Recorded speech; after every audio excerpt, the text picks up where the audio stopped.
Hi, my name is Risa, and I'm a course content developer here at Point Blank Music School. We've created a partnership with Roland and Roland Cloud. Find out more about Roland Cloud and our partnership in the description below, but in the meantime, please enjoy this tutorial. In this video, I'm going to use JUNO-106 from Roland Cloud and add some melodic parts to the TR-808 drums that I created previously. So here are the drums. I'm using TR-808 as a multi-out instrument, and I also arrange these regions so the sounds come together gradually. I'm also adding some percussion sounds with Logic's African kit. Let's have a listen.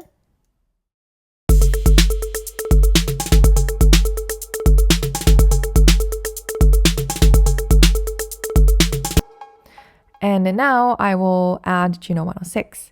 Let's create a new track. I'm going to select Roland Cloud, JUNO-106, hit create. And this is how the plugin looks like. It's just like the original hardware. And as soon as I load the instrument, I can hear this warm analog noise coming out of it, which is awesome. Now let's load one of the presets called Polychorus. I'm going to bring down the volume a little bit. It already sounds really pretty, but let's adjust some of these parameters. So first, let's come to envelope 1, which controls the volume. Increase the sustain level, and also increase the release time as well, so I can play longer notes. And next, coming to the filter, this is a low-pass filter, and I can adjust the cutoff frequency using this fader. I can also adjust the resonance. I'm going to keep it off for this sound. And for the cutoff frequency, let's just set a low value so it stays mellow. Coming to the oscillator section, let's bring down the octave range. I can also add the sub-oscillator here if I wanted to, or add noise. Let's add some noise.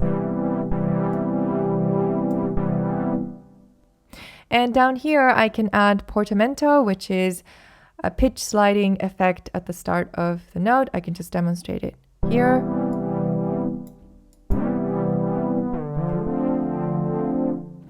I'm going to keep it off for this demonstration. And also I can add arpeggio.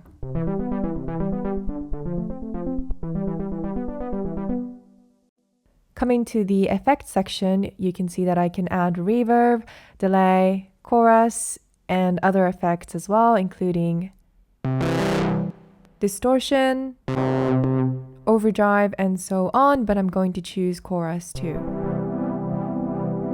You can see that I have reverb and delay off in Juno, but I'm going to send this track to the echo bus that I created for the drums.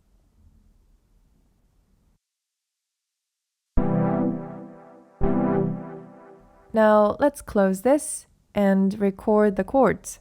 I have a chord progression in mind, so I'm just going to play that on my MIDI keyboard.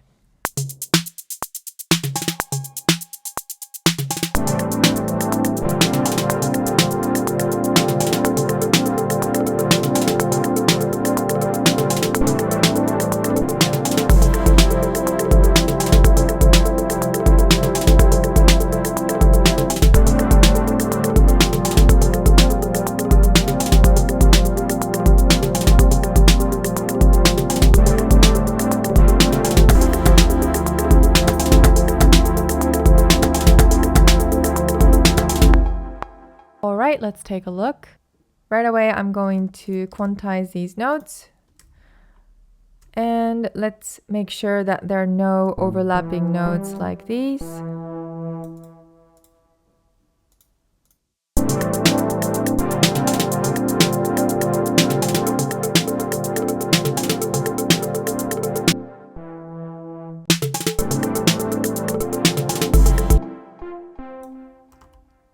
To increase the velocity.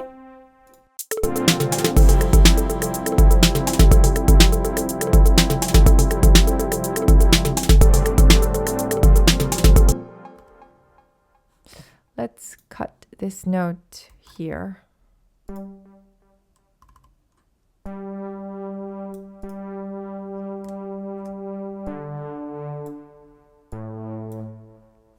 I'm also going to increase the velocity for these notes.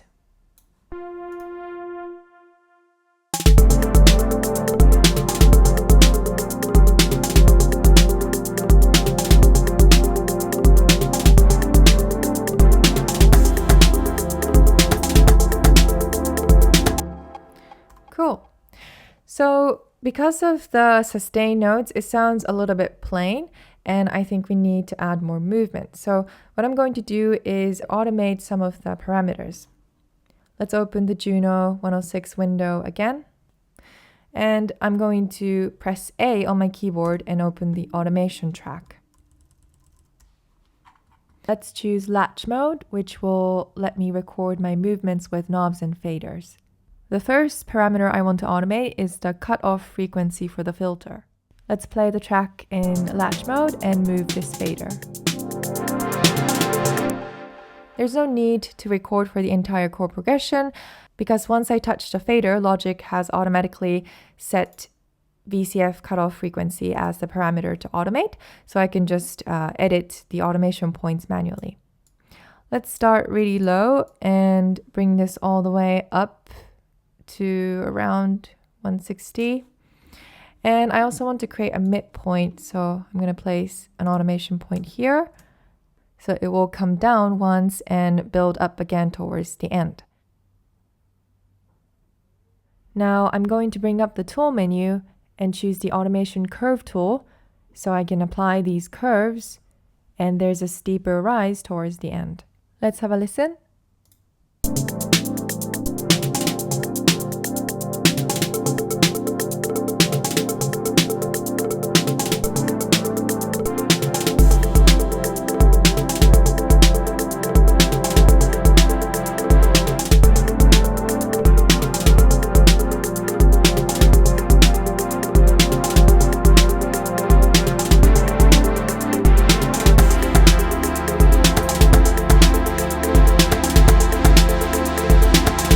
Cool. Now, on top of this, let's also modulate this LFO fader in the VCF section. Let's put it back to latch mode.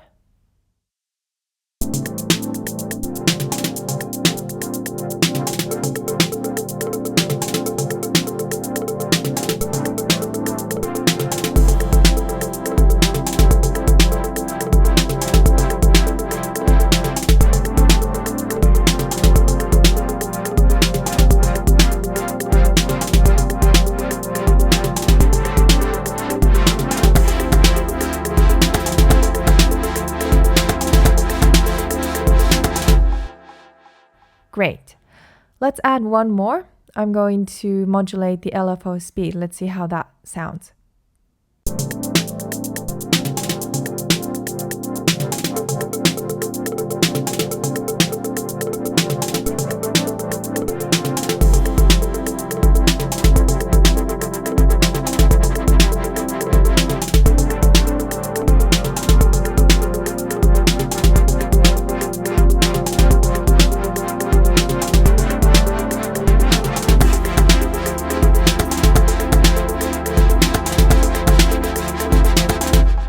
So as you can see, parameter automation is easy with Roland Cloud, and modulating just a few parameters can really make a difference. Also, if you have a MIDI controller, you can assign it to move the faders and knobs so you don't have to use your mouse. Now I want to layer this track with another Juno track to make this more interesting. Let's duplicate the current track, but this time I'm going to choose a different preset. I'm going to choose climbing sines, which sounds like this. It has arpeggio on, so I'm playing a chord, but it's playing the notes separately. Now let's customize this. So first I'm going to reduce the delay level.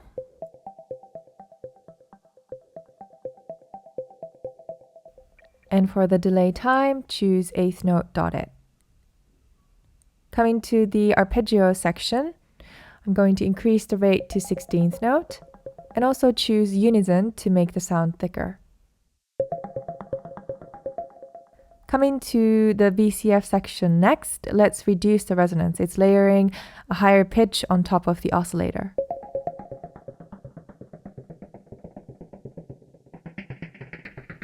I'm going to bring the sawtooth level up.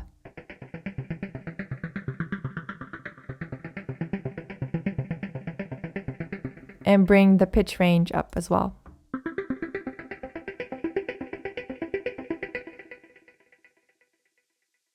I think this sounds good. Now I'm going to close this and copy this entire chord progression to the second Juno track. Notice that the parameter automation I had on this track was also copied together with a region, and that goes for all three parameters, so LFO rate, LFO modulation, and cutoff frequency. This has to do with my settings. Under Mix, I'm setting Move Track Automation with Regions as always. So this will let me move automation with regions, which is convenient for many cases. Let's listen to the track and let's see how the automation is affecting the sound.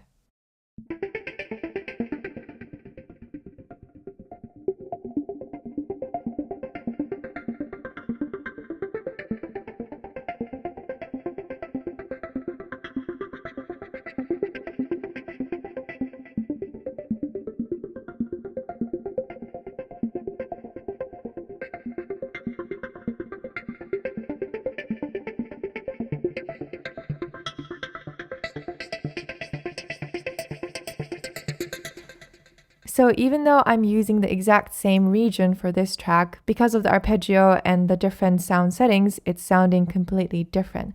And this is a great way to layer a sound quickly while using the same MIDI notes. Now, before I listen to all of them together, I'm going to cut the first 4 bars of the second Juno track and repeat it and use it as an intro. Let's have a listen.